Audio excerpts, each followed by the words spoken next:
आवाज आ रही है हेलो। सबको? Yes ma'am. इतनी दूर समझ में आया? कोई डाउट नहीं है? No ma'am. No ma'am. Apart from this, abdomen की अगर हम लोग बात करें, जब स्प्लीन पे अटैक होगा तो स्प्लीन में बहुत ज़्यादा प्रेशर आ जाता है और स्प्लीन बहुत स्वेल कर जाता है। स्प्लीन पे स्वेल करेगा तो क्या होगा? You know, spleen is the graveyard of RBC.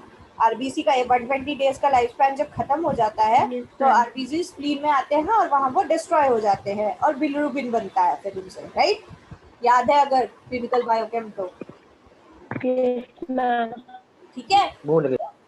एक बार जब स्प्लीन पे यस ये मैम। अटैक करता है तो ये प्रॉब्लम ये आती है कि आरबीसी का जो लाइफ स्पैन हो जाता है खत्म, तो उनको डिस्ट्रॉय करने में बॉडी को प्रॉब्लम आती है अगर ये स्प्लीन पे अटैक करता है तो नए आरबीसी बनने में प्रॉब्लम आती है, ठीक है?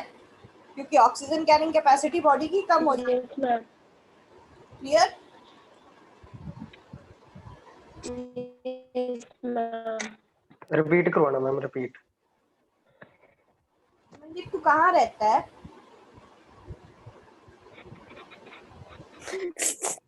दीपिका, दीपिका रिपीट करना यार। इससे नहीं होगा मैम। दीपिका रिपीट करना यार। मैम मेरे को मैम कुछ इससे नहीं समझ होगा, नहीं आप आया। खुद करो। नहीं नहीं, आज स्टूडेंट्स मैम आप रिपीट खुद करो, करेंगे। खुद। नहीं नहीं, ये एक जनरल डिस्कशन है। दीपिका रिपीट कर। मैम मेरे को कुछ समझ नहीं आया। किसको समझ में आया? अभी देखो किसी का आंसर नहीं आएगा। मैम मेरे को आया मैम। ये कौन है? मोनिका तू समझा। मोनिका बोल, मोनिका बोल। मैम अल्पना। अल्पना बोल। मैम अल्पना ने बोल दिया। क्या? नहीं मैम मोनिका को बोलना था। ज्योति, कहाँ मैम हो किसी तुम? को समझ नहीं आया कोई। Yes ma'am. ज्योति चल एक्सप्लेन कर। इसको तो मैम बिल्कुल भी नहीं आया। दोनों ज्योति से बोल रहे हैं हम। अच्छा साहिल एक्सप्लेन करेगा। साहिल।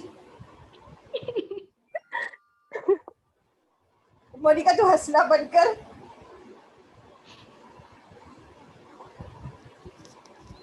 यार हद हो गई, तुम लोगों को किसी को समझ में नहीं आया? मैम मेरे को आया, मैं समझाती हूँ।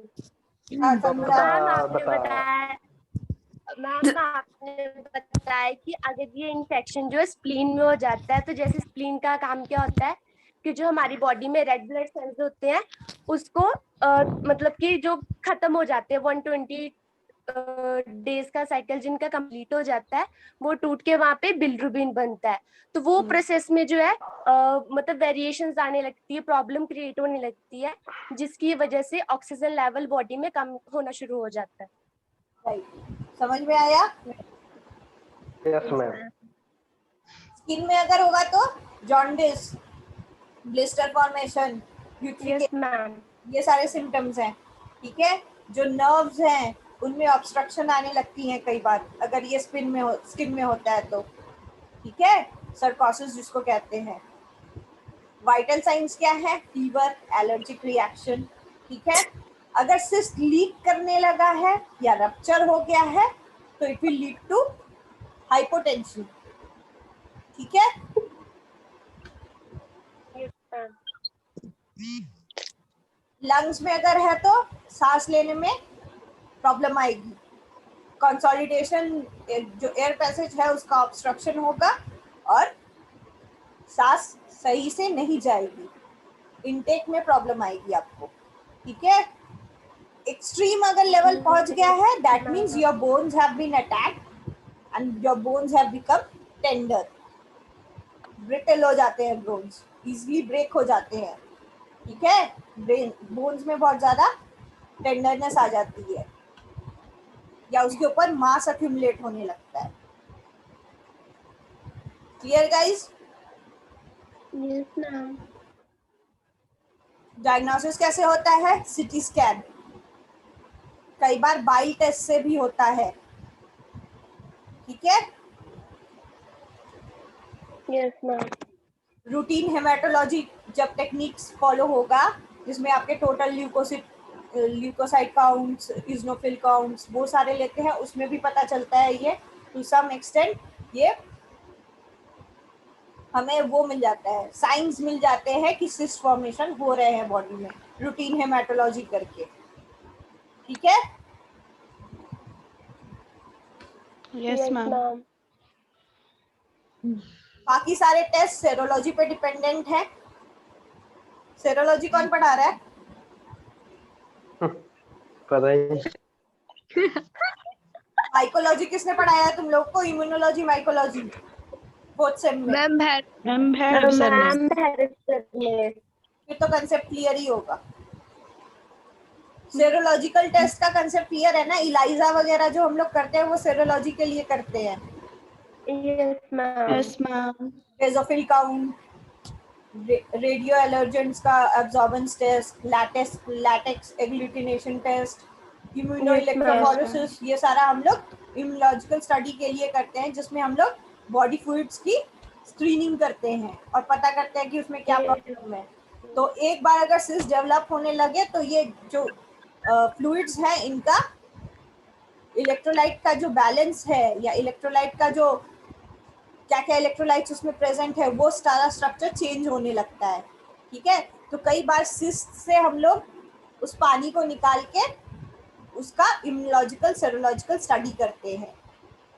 क्लियर? Yes ma'am. अगर लिवर वगैरह में है तो, नॉट ब्रेन। ब्रेन के लिए एमआरआई। Yes ma'am.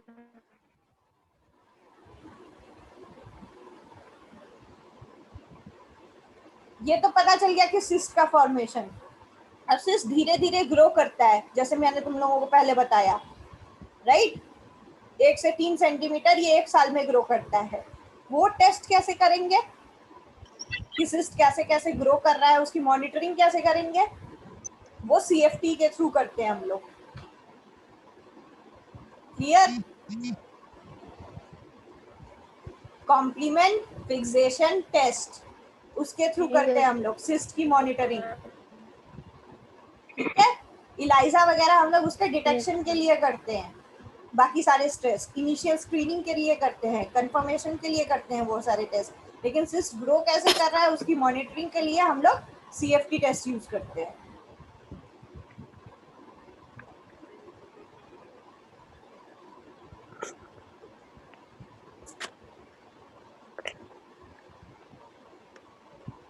कोई डाउट है इतनी दूर?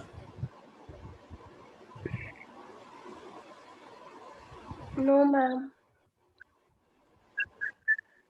पीसीआर भी होता है इसका, पॉलीमरेज चेन रिएक्शन, जैसे इसका होता है कोरोना का। किसका मैम? पैरासाइट का पॉलीमरेज चेन रिएक्शन के थ्रू टेस्ट होता है इसका। पॉलीमरेज चेन रिएक्शन में एक्चुअली करते क्या है पता है? Reverse transcription polymerase chain reaction. RTPCR का फुल फॉर्म पता है ना तुम लोगों को? किसी को भी नहीं पता। किसका? तुम लोगों को आरटीपीसीआर का फुल फॉर्म नहीं पता है? पीसीआर मैम इनको नहीं, पीसीआर का पता इनको मैम, आर्टिफिशियल का। Artificial PCR. ये किसने बोला? मैम सुनाई नहीं दिया। दीपिका। आर्टिफिशियल नहीं यार, आरटी है जो कोरोना के टाइम करा कोरोना जाता है के मैम, टाइम जिसको क्या हो रहा है? आरटीपीसीआर हो रहा है टेस्ट, जिसके रिपोर्ट्स 2 दिन बाद आ रहे हैं। आरटी का फुल फॉर्म क्या है? मैम आरटी का फुल फॉर्म क्या है? Respiratory tract. वाह वाह मेरे मैम, शेर, वाह मैम रेस्पिरेटरी। वाह मेरे शेर, वाह। रिवर्स ट्रांसक्रिप्शन, बताया था आपने। Reverse transcription polymerase chain reaction. Routine time. Routine time क्या होता है? प्रोटीन सिंथेसिस याद है? आरटी। प्रोटीन सिंथेसिस याद है जब आरएनए पढ़ा था? ट्रांसक्रिप्शन ट्रांसलेशन, ट्रांसक्रिप्शन वाले फेज में प्रोटीन का सिंथेसिस होता है, रिवर्स ट्रांसक्रिप्शन। और पीसीआर टेस्ट में बेसिकली करते क्यों है? क्योंकि जो वायरस है उसके अंदर सिर्फ आरएनए है, डीएनए नहीं है। और हमारे पास जितनी स्टडीज है वो डीएनए स्टडीज करने के लिए है, जितने भी इंस्ट्रूमेंट्स हैं। तो हम लोग आर्टिफिशियली उनका एक आरएनए सैंपल लेके दूसरा आरएनए सैंपल बनाते हैं, फिर दोनों को मर्ज करते हैं और उनका डीएनए सैंपल क्रिएट करते हैं, डबल हेलिक्स। फिर उसको स्टडी करते हैं, फिर उसको रन करते हैं पॉलीमरेज चेन रिएक्शन में।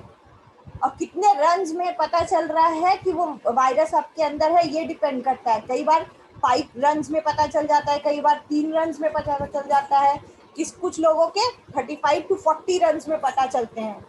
कंटिन्यूअस जो डीएनए बना रहे उससे पता चलते हैं। समझ में आया?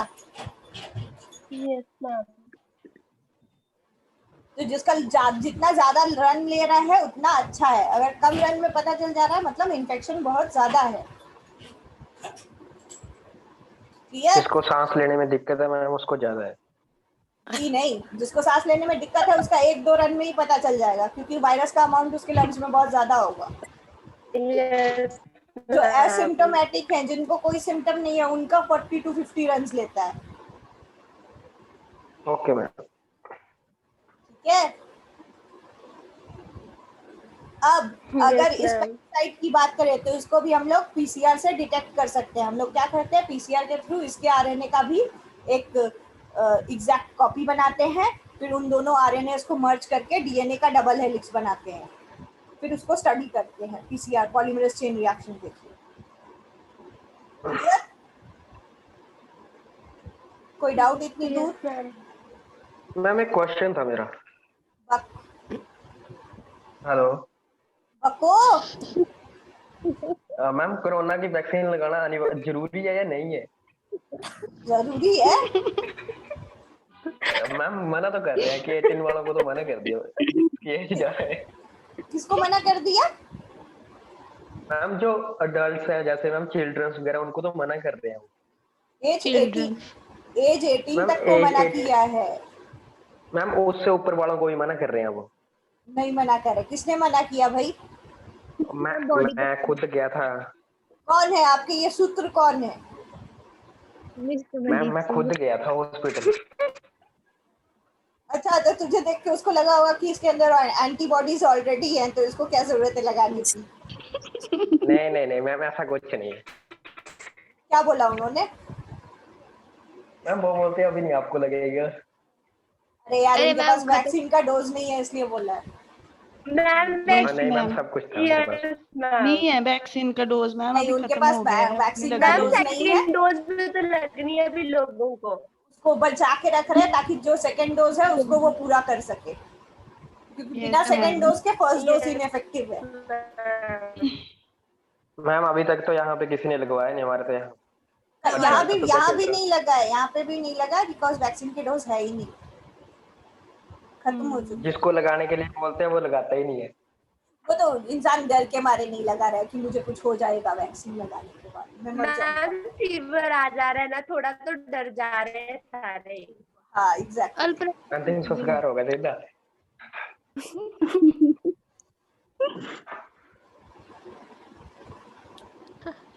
ठीक है, पड़ा हुआ मैम पड़ा हुआ। वैसे लगवा लेना सेफ रहने के लिए। हाथ लगवाना मर जाओगे। Yes ma'am. हाँ, वायरस तो तुझे ही अटैक करेगा कि इसने लगा लिया है, बस इसको। मैम ये कुछ भी बोल। अब देखो, आ जाओ पैरासाइट पे वायरस से। ठीक है, यस मैम।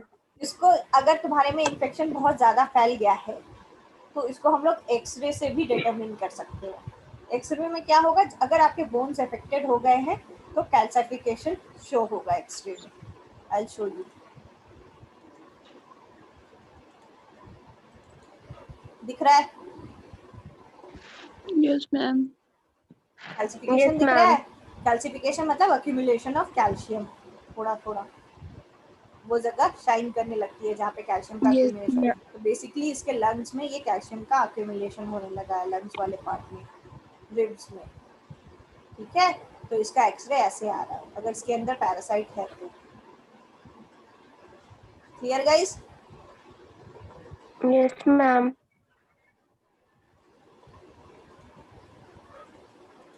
कोई डाउट है इतनी दूर?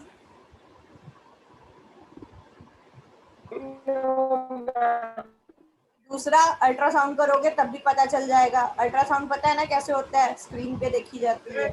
Yes ma'am.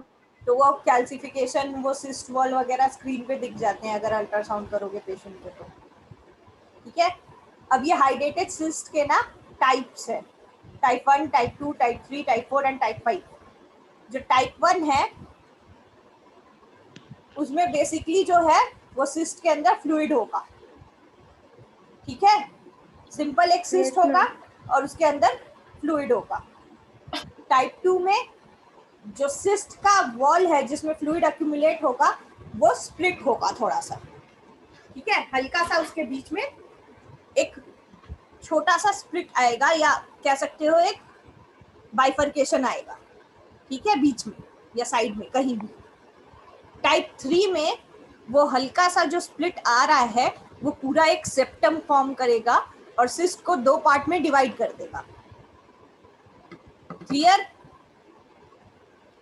याद है बाइनरी फिजन जैसे होता है, हल्का सा सेप्टम Yes, आया ma'am. फिर सेल्स डिवाइड हो गए, उसी तरह सिस्ट के बीच में एक सेप्टम डेवलप होगा, वो स्प्लिट अच्छे से वॉल बना लेगा और उसको टाइप 3 कहते हैं। टाइप 4 में उसका जो अपीयरेंस होगा वो Yes, टाइप 1 ma'am. से टोटली चेंज हो जाएगा, हेट्रोजीनियस अपीयरेंस आ जाएगा, 2 सिस्ट दिखेंगे आपको। ठीक है, Yes, ma'am. और टाइप 5 में उसके वॉल्स जो हैं वो बहुत ज्यादा थिक हो जाते हैं, उसको टाइप 5 कहते हैं। Clear guys? Yes, ma'am. Yes ma'am.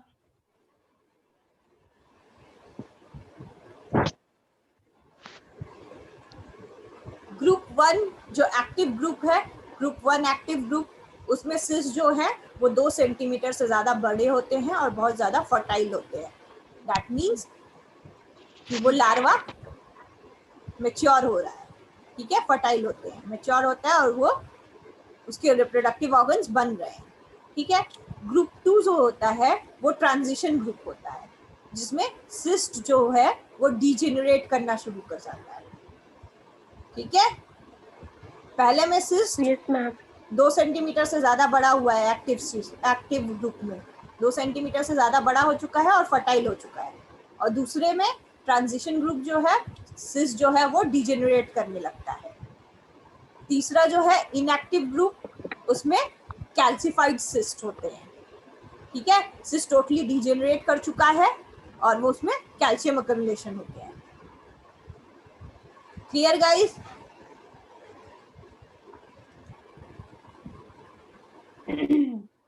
Yes, ma'am. कोई डाउट? जो लास्ट स्टेज जिसको इनएक्टिव No, ma'am. स्टेज कहते हैं, इनएक्टिव ग्रुप जो कहते हैं वो इनफर्टाइल है, उसकी फर्टिलिटी खत्म हो जाती है उसमें। जो पहला है जो एक्टिव ग्रुप है उसमें वो सबसे ज्यादा फर्टाइल होता है।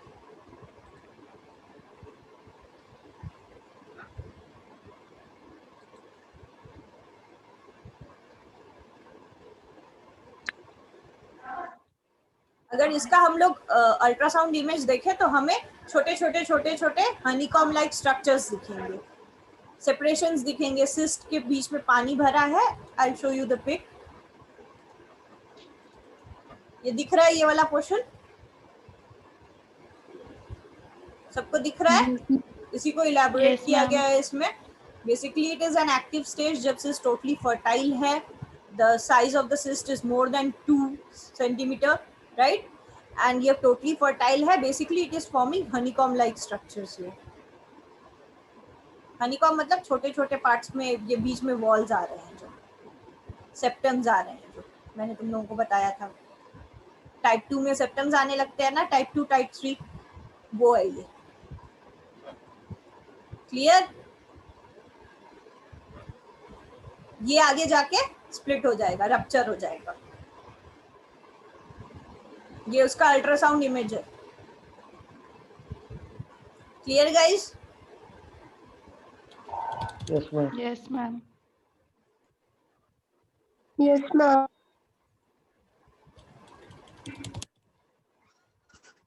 तो जो मैंने तुम लोगों को स्लाइड्स भेजे हैं उन सब में मैंने ये इमेजेस वगैरह दिए हैं। इतने डिटेल में तुम्हें जाने की ज़रूरत नहीं है, ये अल्ट्रासाउंड इमेजेस वगैरह मैंने जस्ट तुम लोगों को जनरल इन्फॉर्मेशन के लिए दिया है वो।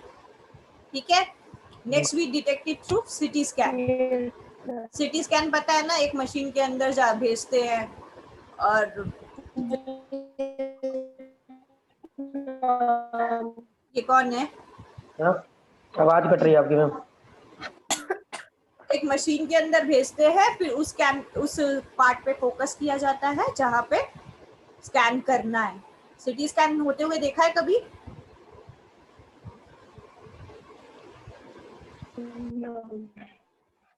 I'll show you the CT scan image of this cyst.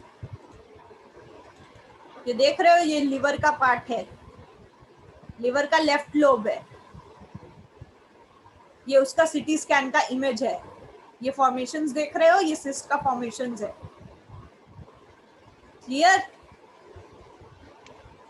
Yes ma'am.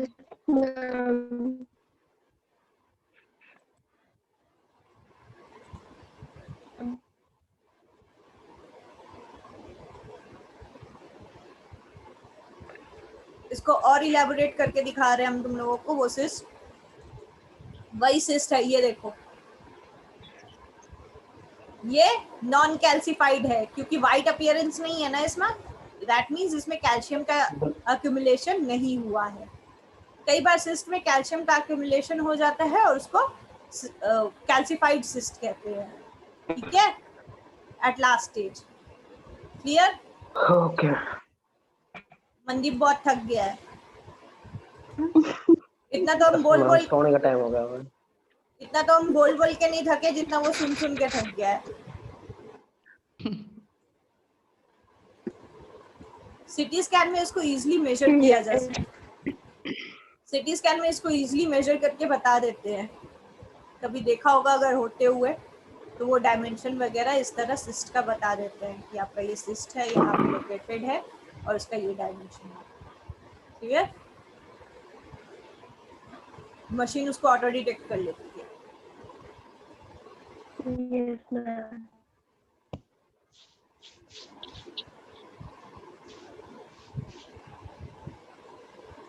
अगर MRI किया है तो उसका पिक ऐसा दिखेगा।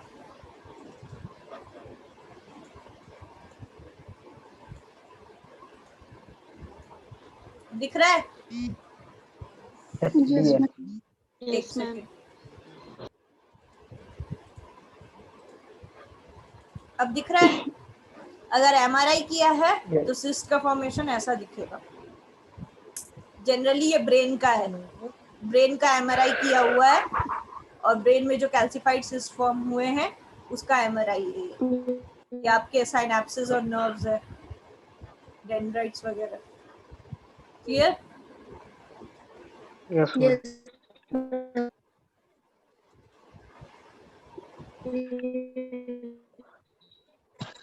अल्पना, तेरी आवाज ऐसे क्यों आ रही है? नेटवर्क प्रॉब्लम है मैम। वाओ मन, वाओ। मैम क्या? हाँ बोलो। मैम क्या हो रहा है? क्या? मैम नेटवर्क प्रॉब्लम है।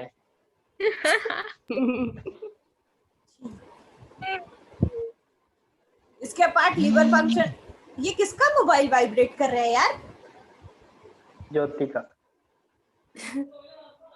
ओ मेरा इसके नहीं है, दूसरी ज्योति को होगा मैम।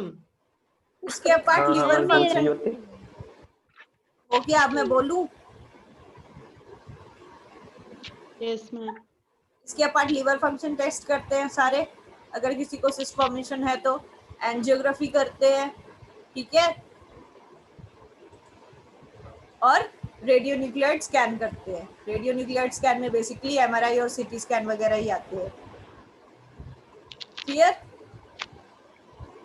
अब क्या होता है, सिस्ट के अंदर सिस्ट है, तुम लोगों ने देखा था डॉटर सिस्ट जो है वो बड़े वाले सिस्ट के अंदर प्रेजेंट है। ठीक है, तो सिस्ट रप्चर होगा तो एक तो इंटरनल कंडीशन हो सकते हैं कि सिस्ट के अंदर सिस्ट रप्चर हो गया, और दूसरा एक्सटर्नल कंडीशन होगा या तो वो बड़े वाला सिस्ट रप्चर हो गया और सराउंडिंग स्ट्रक्चर्स में फैल गया।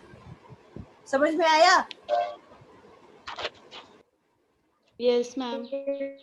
या तो डॉटर सिस्ट रप्चर होके बड़े वाले सिस्ट में ही रहेंगे, या तो बड़ा वाला सिस्ट ही रप्चर हो जाएगा और सराउंडिंग स्ट्रक्चर में लीकेज फैल जाएगी। इन्फेक्शन फैल जाएगा एंड उसके बाद डैमेजिंग शुरू हो जाएगी। क्लियर? ऐसा कुछ होता है रप्चर वगैरह तो एलर्जिक रिएक्शंस होंगे बॉडी में, ठीक है, जिससे कि पता चल जाएगा कि सिस्ट रप्चर हो चुका है, उसके इफेक्ट दिखेंगे। It will lead to jaundice, pancreatitis, pancreas पे टोटल इफेक्ट आएगा। ये सारा चार्ट फॉर्म में मैंने दे दिया है कि कौन कौन से इन्फेक्शंस दिख सकते हैं। फीवर, वही लीवर पे होगा तो क्या होगा, ये चार्ट फॉर्म में मैंने दे दिया है तुम लोगों को। मैम ठीक है? फडीना पे, हाँ जी, हाँ मैम फडीना पे, पे सेंड करा है। हाँ फडीना ओके पे। मैम। अगर एसिम्प्टोमेटिक है तो उसका कोई ट्रीटमेंट पता नहीं चलता है, ठीक है, इनएक्टिव सिस्ट होते हैं इसलिए एसिम्प्टोमेटिक होता है पेशेंट, ठीक है। इनएक्टिव सिस्ट है दैट मीन्स उसका मैच्योरिटी रीच नहीं होगा और वो इनएक्टिव स्टेट में ही रहेंगे, तो उसको किसी ट्रीटमेंट की रिक्वायरमेंट नहीं होती, लेकिन उसको रेगुलर मॉनिटरिंग की रिक्वायरमेंट होती है जो अल्ट्रासाउंड या सीएफटी के थ्रू किया जाता है। क्लियर? और डिपेंडिंग अपॉन द कंडीशन, अगर एक्टिव सिस्ट है तो उसकी सर्जरी की जाती है। सिस्ट का साइज कैसा है, उसका पोजीशन कैसा है, उस पोजीशन पे सर्जरी करने के बाद इंसान सर्वाइव कर पाएगा या नहीं, ये सारे कंडीशंस को देखने के बाद उसकी सर्जरी की जाती है। उसको निकालने का बस वही एक तरीका होता है। कई बार एक सिस्ट का ऑपरेशन कर दो, बाकी जगह सिस्ट फैल जाते हैं, उस फ्लूइड का रेमिनेंट वहीं रह जाता है और वो फिर बाकी बॉडी फ्लूइड के थ्रू, ब्लड के थ्रू बाकी सारी पोजीशन पे ट्रांसफर होता है और वहां पे सिस्ट डेवलप होने लगते हैं, इन्फेक्शन डेवलप होने लगता है, ठीक है। तो ये इसके साइड इफेक्ट्स हैं। तो इन सबको ध्यान रखने के बाद सर्जरी की जाती है। अपार्ट फ्रॉम दैट मेडिसिन दिए जाते हैं, एंटीबायोटिक्स, मेबेंडाजोल, एल्बेंडाजोल, ये सारे दिए जाते हैं उसके पानी को सिखाने के लिए, अगर वो दवाई से ट्रीट किया जा सकता है तो, कॉल्चिसिन एक्सेट्रा, ठीक है। ये जनरली मेडिसिन क्या करेंगे, उसकी जर्मिनल फॉर्मेशन को रोकेंगे ताकि उसको न्यूट्रिएंट सप्लाई ना हो, और उसको न्यूट्रिएंट नहीं मिलेगा तो सिस्ट नेचुरली जो लार्वा है वो मर जाएगा, ठीक है, और उसका जर्मिनल मेम्ब्रेन इनएक्टिव हो जाएगा, मर नहीं पाएगा। लार्वा जो है उसको न्यूट्रिएंट नहीं मिलेगा, वो मर जाएगा। एंड इस तरह से ये मेडिसिन अटैक करते हैं। Clear guys?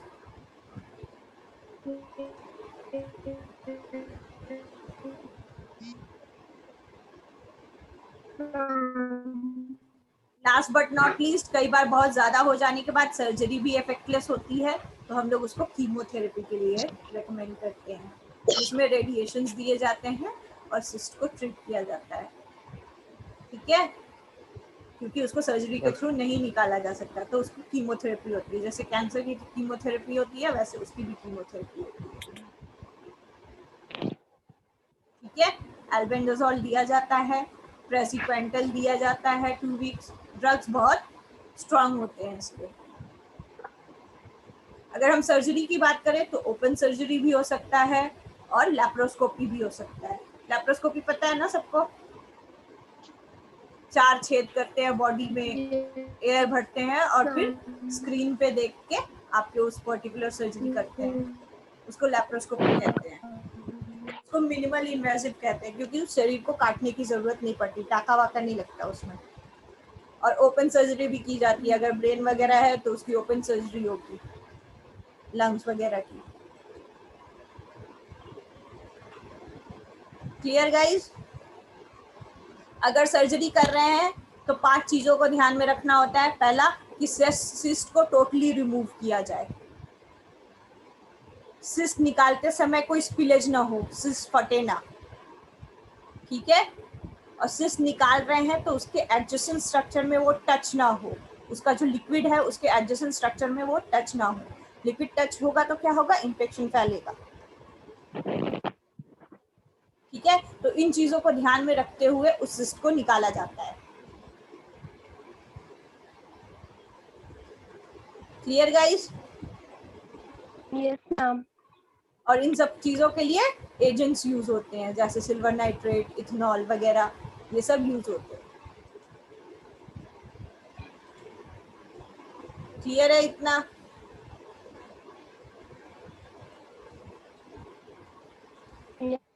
Yes ma'am. Pregnant women और बच्चों पे ज्यादातर ध्यान दिया जाता है।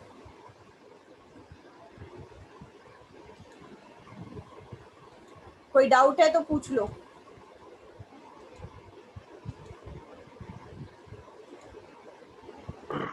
I'll show you the surgery slide. दिख रहा है सबको?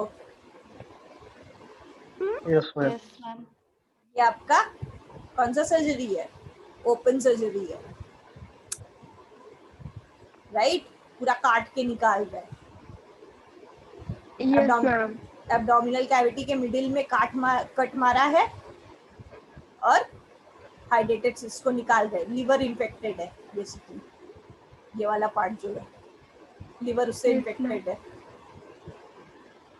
क्लियर है? Yes ma'am. Yes ma'am.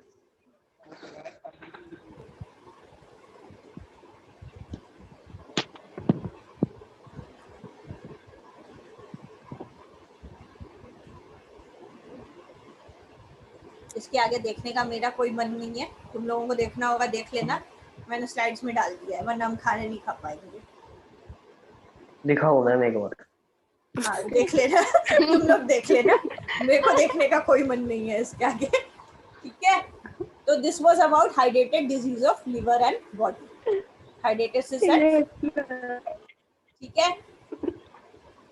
कल एक लेक्चर कर ले क्या? संडे ही तो है। Yes ma'am. कौन बोल रहा है? यार तुम लोगों का बहुत सिलेबस बचा हुआ है, नहीं तो खुद से पढ़ना होगा तो पढ़ना, फिर हम क्या करेंगे? सिलेबस बचा हुआ है, लेकिन एग्जाम तो हो रहे हैं 25 से, तो ये क्या है ये? हाँ एग्जाम हो रहे 25 से। तेरे पास आ गई क्या डेट लिस्ट? हाँ जी मैम, कॉलेज इसको वाले मैम कह रहे हैं अंतर्यामी कि है। क्या क्या डाउट। मैम डेट शीट तो आई नहीं है। पता ही नहीं है कि एग्जाम कब से है, तो डेट शीट कैसे आ जाएगी? मैम एडमिन वाले मैम कह इसको रहे खुद ही हैं। नहीं पता। एडमिन मैम वाले सुनो क्या? सुनो मैम, हाँ मैम एडमिन वाले कह रहे हैं कि इस सेम की जो हमारे 3 मंथ्स आगे बचे हुए हैं उनकी फीस सबमिट करो जितनी भी बची है आपकी, और 26 से आपके एग्जाम है फाइनल वाले, नहीं तो हम आपको पीटीयू रोल नंबर देंगे नहीं। इसका मतलब उनके पास इंफॉर्मेशन आ गई होगी फिर। मैम कहाँ, हमें तो शो ही नहीं हो रही है पीटीयू की साइड पे, उनके पास अलग ही इन्फॉर्मेशन आती है। मैम नहीं, अभी वो तक सिर्फ इतना आया है कि 26 से एग्जाम हो सकते हैं, स्टार्ट होंगे, डेट शीट आनी है अभी। नहीं, डायरेक्टर्स वगैरह को पता चल जाता है ना, तो कॉलेज डायरेक्टर वगैरह को पता चल जाता है, तो इन्फॉर्मेशन आ जाती है। मैम तुम लोगों को मैम इन्फॉर्मेशन अभी में तो कौन है हमारे कॉलेज का डायरेक्टर? 6 मंथ कंप्लीट भी नहीं हुए हैं सैम के। यार 6 मंथ्स कैसे? बेसिक 6 मंथ्स थोड़ी ना होता है किसी सेम में यार, मोस्टली 4 मंथ्स ही होता है। भी नहीं, फिर भी मैम सेमेस्टर एंड कहाँ हुआ है, सिलेबस भी नहीं खत्म हुआ है, इतनी जल्दी एग्जाम ले रहे हैं। पहले कहा था असाइनमेंट के लिए नहीं 30 को, और एक्चुअली अब इसको तुम ब्लेम नहीं कर सकते हो, तुम्हारा सिस्टम ही ऐसा हो गया बिकॉज ऑफ ऑनलाइन क्लासेस। वो पूरा मैम लास्ट, फैब में तो सेमेस्टर स्टार्ट हुआ हमारा। हाँ वो लास्ट सेमेस्टर से ऐसा ही चल रहा है because of the government norms. एक तो कॉलेज खुलने नहीं दिया, फिर ऑनलाइन क्लासेस में प्रॉब्लम आई। ठीक है, तो इसको आप ये नहीं कर सकते ड्यू टू ऑनलाइन क्लासेस ऐसे। नहीं तो तुम लोग का ये अप्रैल में सेमेस्टर एंड हो जाता था, जनवरी टू अप्रैल सेमेस्टर रहता था, अप्रैल में सेमेस्टर एंड हो जाता था, राइट? Yes, ma'am. अगर नॉर्मली चले तो, और मई जून में तुम लोगों के पेपर्स होते थे। लेकिन अब तुम्हारा Yes, पेपर ma'am. शिफ्ट होके जून में होगा। ठीक आर है, यू श्योर? जून में। मैम मनदीप कह हम रहे हैं are you sure? Yes I am very much हम श्योर। श्योर है यू आप। वांट, हाँ तुम प्रमोट होना चाहते हो ना, पास आउट होना चाहते हो ना, यस मैम। वो तो मैम है ही है।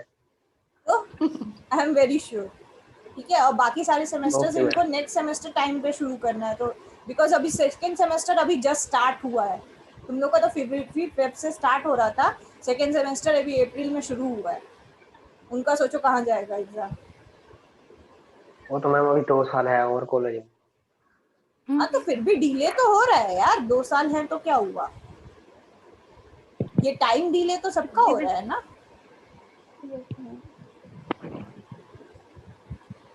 ठीक है, तो मोस्ट प्रोबेबली तुम लोग के जून में एग्जाम्स होंगे, जून फर्स्ट वीक में नोटिफिकेशन आ जाएगी। चलो कल मैम छोड़ दो, असाइनमेंट आप इतनी जल्दी कैसे लेने लग गए?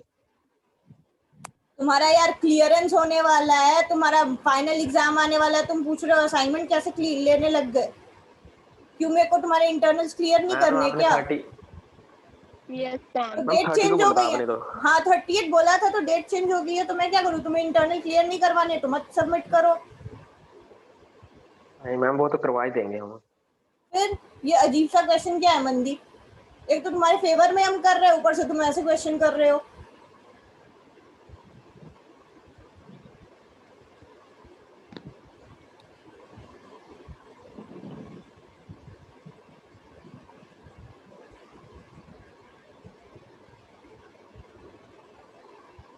एनीवेज फिर मंडे मिलते हैं क्लास के लिए, ठीक है? मंडे 2 बजे। Yes ma'am. और तुम लोग को असाइनमेंट फेडीना के थ्रू ही सेंड करना है, मेल नहीं करना है, ठीक है? जैसे अटैच करके Yes, मैंने भेजा है वैसे ही अटैच करके तुम लोगों को वापस रिवर्ट करना है, ठीक है? तो रेस्पेक्टिव टीचर्स तुम्हारे जो असाइनमेंट्स है वो डाउनलोड कर लेंगे। अपार्ट फ्रॉम दिस कोई प्रॉब्लम? मैम एक क्वेश्चन था मैम, उसमें प्रेजेंटेशन है, हमारी प्रेजेंटेशन होगी? किसमें प्रेजेंटेशन है? मैम वो जो नहीं जहाँ पे फॉर्मेट नहीं, अगर जिस टीचर को लेना होगा वो जूम मीटिंग ऑर्गेनाइज करके ले लेगा, यस मैम। ठीक है? वैसे उसके मार्क्स दिए हुए हैं, जिस टीचर को लेना होगा वो जूम मीटिंग ऑर्गेनाइज करके ले लेगा, वो टीचर पे डिपेंडेंट है, मेरे सब्जेक्ट का नहीं होगा, डोंट वरी। Ma'am ma'am. और बना मैम पीडीएफ ही बनानी है ना हमने, जैसे हम बनाते हैं असाइनमेंट की पीडीएफ बना तुम के। लोग कैसे बना रहे हो? कंप्यूटर्स पे बना रहे हो या हैंड रिटन बना रहे हो? Ma'am hand ma'am written. Hand written. Hand written फिर पीडीएफ बनाओ, पीडीएफ को अपने नाम से सेव करोगे, यस सिंगल मैम। पीडीएफ बनाओगे और अपने नाम से सेव करोगे। पीडीएफ को नाम से सेव कैसे करते हैं? पीडीएफ पे राइट क्लिक करके रीनेम कर देते हैं उसको, राइट? Yes ma'am. ठीक है, तो पीडीएफ को अपने नाम से सेव करोगे ताकि टीचर को पता चल सके कि वो बच्चा किस सेम का है और उसे कौन से सब, अपना नाम, subject name and roll number, ठीक है? Yes ma'am. क्योंकि 4 पीडीएफ भेजोगे ना तुम लोग पर्टिकुलर स्टूडेंट, तो टीचर को सॉर्टिंग में मुश्किल आएगी, फिर तुम लोग बोलोगे कि मार्क्स नहीं लगे।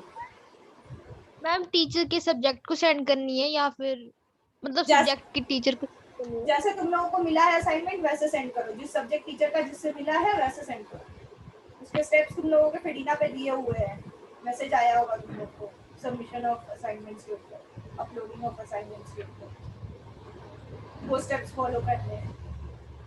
Yes ma'am. वो पर्टिकुलर टीचर को जाएगा, वो एचओडी को नहीं जाएगा,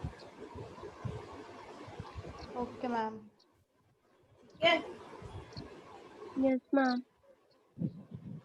और कोई प्रॉब्लम? Ma'am corona. इसका कोई सोल्यूशन नहीं है, मैम इसका सोल्यूशन दे दो। इसका सोल्यूशन तुम लोग निकालो।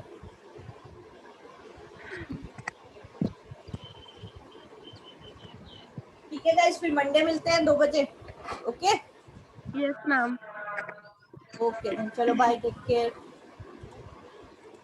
Bye ma'am. Thank you bye ma'am. Ma'am.